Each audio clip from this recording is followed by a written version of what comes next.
반야심경에 색즉시공 공즉시색이라는 말이 있습니다. 이 말은 세상에서 인식되고 있는 것은 모두 공이라는 것을 의미합니다. 불교에서는 공을 깨달음이라고 합니다. 세상에 어떤 일이 일어나고 있든 그 모든 것이 자신 안에서 일어나고 있는 것임을 이해하고 무의식에서 그 일을 제거해 버리면 그와 같은 일은 더 이상 일어나지 않습니다.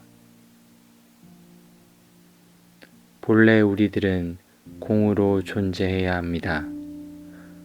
호오포노포노는 우리들이 원래 가지고 태어난 제로 상태로 되돌려주는 프로그램입니다. 불교의 공이란 아무것도 보이지 않는 아무것도 아닌 상태를 향하는 것입니다. 우리들의 무의식이 아무것도 없는 공의 상태라면 빛이 우리들의 의식 속을 통과합니다. 빛이 항상 통과하고 있는데도 이것을 우리가 깨닫지 못하도록 방해하는 것이 바로 무의식 속의 기억입니다.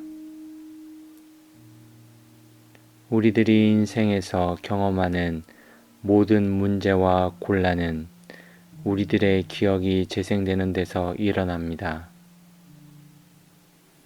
따라서 호오포노포노로 무의식을 정화하면 공의 상태가 되므로 자연히 빛이 통과하게 되지요. 그러면 신성의 지혜에서 오는 영감이 방해받지 않고 무사히 도착합니다. 셰익스피어의 햄릿에서 주인공인 햄릿은 유명한 한 구절 죽느냐 사느냐 그것이 문제로다 라고 말할 정도로 고민을 하고 있었습니다. 그러나 마지막에는 이렇게 말하지요.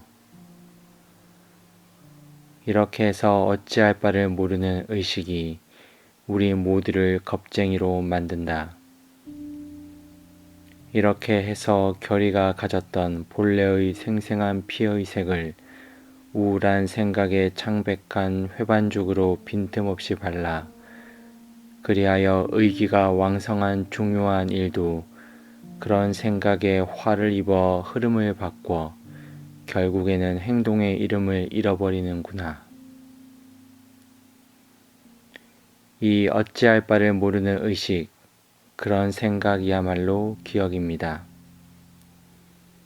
기억이 우리의 모두를 겁쟁이로 만들고 결의가 가졌던 본래의 생생한 피의색을 우울한 기억의 창백한 회반죽으로 빈틈없이 발라 중요한 일도 그런 생각에 화를 입어 흐름을 바꿔 행동의 이름을 잃어버리게 합니다.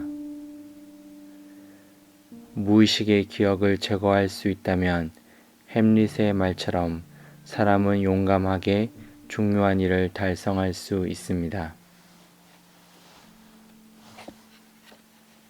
원래 우리는 깨달은 존재로 무의식의 기억도 당연히 없었을 것이기에 말이 없는 조용한 존재였을 것입니다.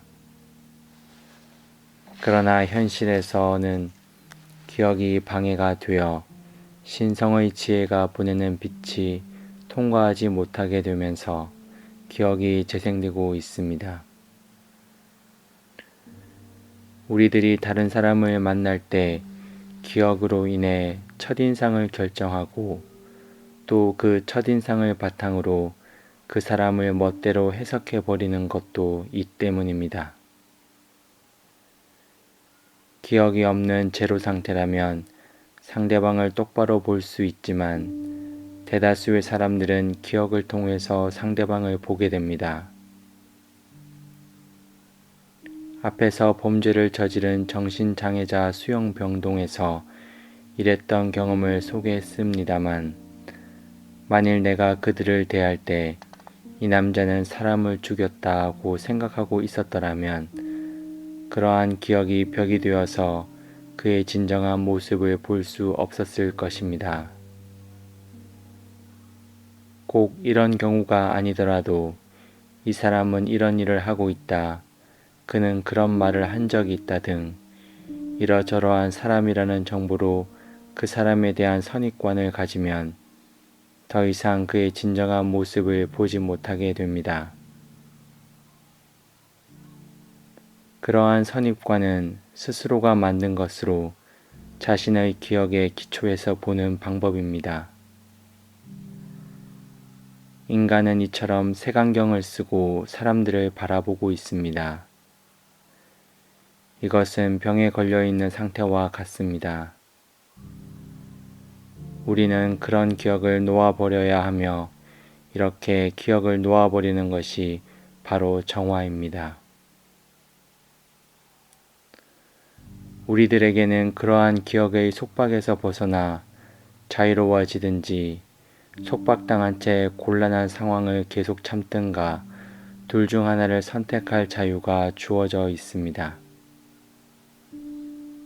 즉, 호오포노포노를 할 것인가 하지 않고 살아갈 것인가의 선택입니다. 좋은 기억이든 나쁜 기억이든 관계없습니다. 항상 정화를 한다면 플러스도 마이너스도 없습니다. 불교에서는 집착하지 말라고 합니다. 집착을 놓아버리면 무가 되고 무가 된 후에야 우리는 비로소 깨달음을 얻을 수 있습니다. 호오포노포노란 지금 자신이 살고 있는 세계를 놓아버리는 일입니다. 그렇게 함으로써 비로소 진정한 자유를 얻을 수 있습니다.